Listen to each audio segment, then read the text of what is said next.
Bago pumasok ang bata sa high school, hindi lang mga bagong subjects ang kanyang kakaharapin. Hindi lang yung kahirapan sa math o kaya yung napakakomplikadong science. Ang papasukin ng anak mo ay isang bagong mundo. Ito yung mundo na maraming mga expectations, mundo na napakalakas na mga peer influence, o kaya naman ito yung mundo na may mga komplikadong emotions.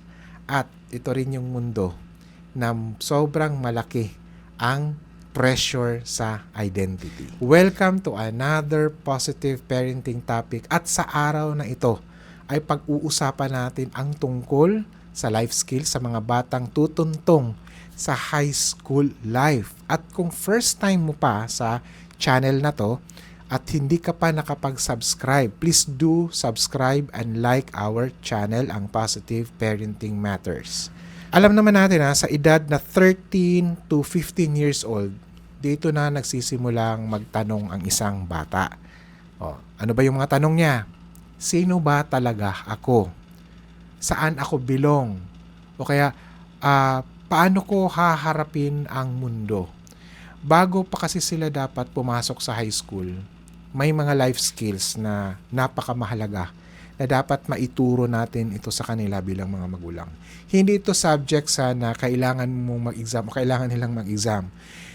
Ito yung mga life skills na tutulong sa kanila para hindi sila maligaw because of the pressure, because of friendships, and of course, because of identity crisis. Kaya sa episode na to, pag-uusapan natin ang 5 life skills na dapat meron at ituturo natin sa ating mga anak bago pa man sila tumuntong o nakatuntong na sila ngayon sa high school life. Okay, guys, number 1 is ang time management. Sa elementary kasi, napakasimple lang buhay nung elementary, di ba? Napakasimple lang.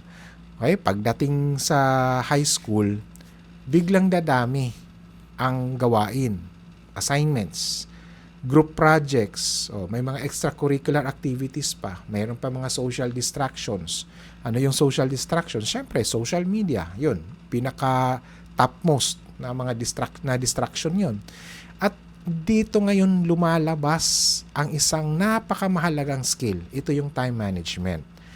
At kapag ang bata ay marunong siyang mag-manage ng kanyang oras, natututo din siyang pumili sa kung ano yung mas mahalaga. Hindi lang yung dahil ito yung gusto ko, hindi lang yung gusto at ang dapat na unahin. Minsan kasi kailangan niyang pumili. Kailangan niyang magdesisyon. Halimbawa na lang, ano bang uunahin ko? Magre-review ba ako? O magti-TikTok muna? Magso-social media? O mag-online games muna ako? O isa pa, mag-aaral ba ako o sasama ako sa aking mga tropa? Nako, baka ma-miss out o baka ma-fear of missing out pa ako pag hindi ako makasama dun sa aking mga tropa. Ang batang marunong na mag-manage ng kanyang oras ay hindi siya madaling lamunin ng stress. Hindi dahil sa mawawalan siya ng problema, because that is impossible. Diba? Kundi dahil alam niya paano i-prioritize ang mga bagay na mahalaga. At tayo bilang mga magulang, tandaan naman natin na hindi rin natin kayang makontrol o hindi dapat natin kinokontrol ang mga schedule ng ating mga anak.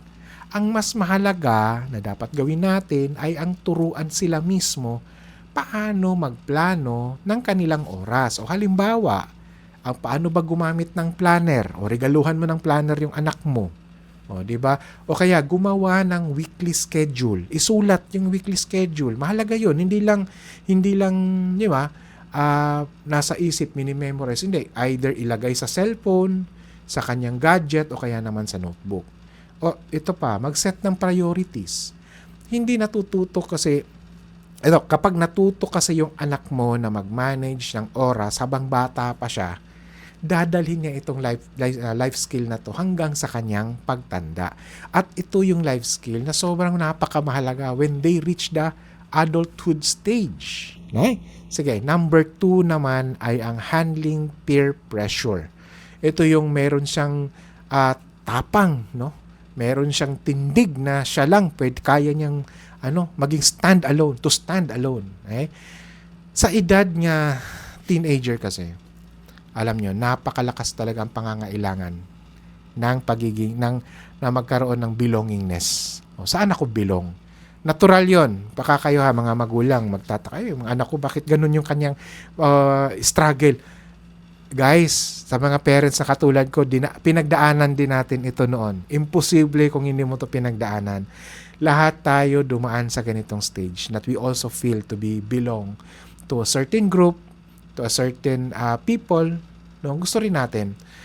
Gusto ng ating mga anak na tanggapin sila ng kanilang tropa, mga barkada, at gusto nilang hindi sila mapag-iiwanan. Natural yon, normal yon, at parte yon sa kanilang development. Pero hindi naman lahat kasi ng mga ginagawa ng kanilang barkada o tropa ay tama. At may mga pagkakataon talaga na sila ay haharap sa ganung klaseng pressure. Ito yung mga example na mga dialogue ha. Sumama ka na. O yan, okay lang yan. O kaya naman, ay nako, lahat naman ng ginagawa naman yan. Di ba? Tingnan mo ano mga nangyayari kapag mahina. Diba? Nape-pressure, uminom. O kaya naman, manigarilyo. Yung iba, ito, nauuso pa, vape. Nagsisinungaling pa minsan, Nay, may project kami, yung pala, pambili ng liquid ng vape. Ito pang masaklap, no? Napupunta, gumagamit ng mga ipinagbabawal na gamot.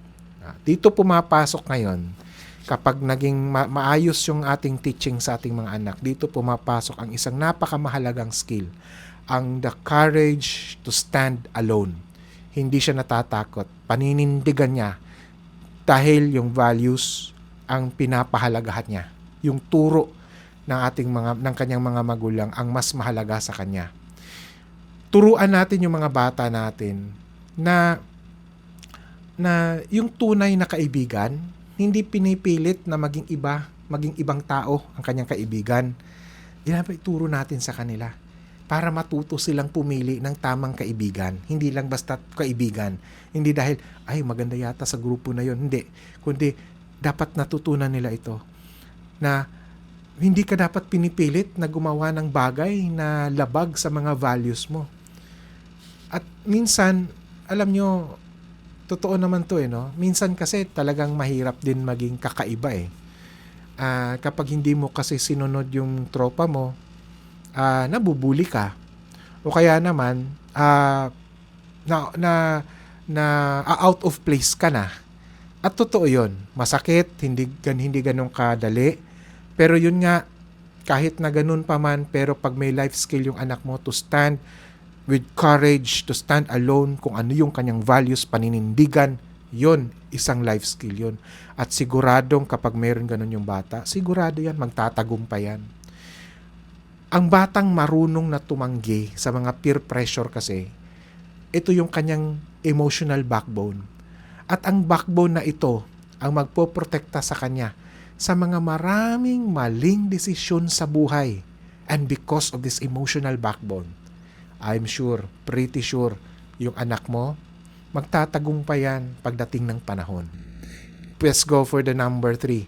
Ang number 3 naman ay tungkol sa basic money handling or basic money management skills. Sa edad na to, alam nyo, nagkakaroon na rin ng sariling pera ang mga bata.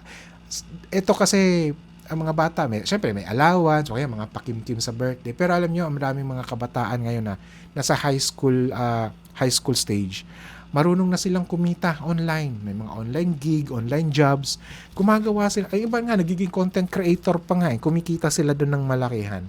Pero alam nyo, madalas, anong nangyayari? Hindi nila kasi naiintindihan yung halaga ng pera pa.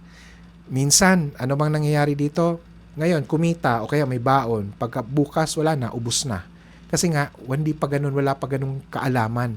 Kapag hindi natin hindi natutunan ng bata kung paano ba panghawakan ang pera, madadala niya ang habit na ito hanggang sa kanyang paglaki, hanggang sa kanyang adulthood. At sobrang mahalaga ang money management skills or how to handle money.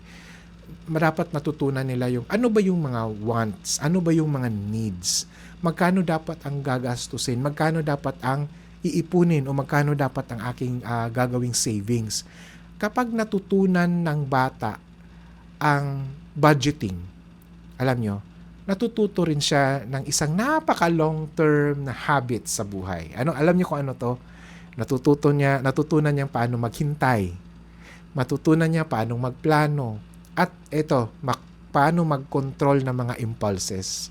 Yung bang, alam mo, nakakaway na yung mga 50% off, alam nyo, yung mga napaka-impulsive buy, matutunan niya yan. At alam niya na kung kailan lang pwedeng bumili, no? Alam niya kung kailan lang pwedeng gumastos. At itong skill na to, napaka-mahalaga nito, hindi lang actually sa school. Hanggang sa buong buhay niya, dadalhin niya ito. At sigurado talaga yan. Magiging matagumpay yung bata. Sure yan. Let's go to the number 4. Ito naman yung self-advocacy ang number 4. Ito yung isang napakamahalagang skill sa high school. At ito yung kakayahan na makapagsalita para sa sarili. Alam nyo, itong skill na to, ito yung isang skill na minsan iniisip ko, sana nung kapanahunan namin, nung panahon ng 1990, sana merong ganito. Na natutunan sana ako ng self-advocacy. Kasi, alam nyo, napakamahalaga pala nito, no? May mga pagkakataon kasi talaga sa high school o sa school na kailangan na magtanong kung hindi mo naman naiintindihan yung lesson.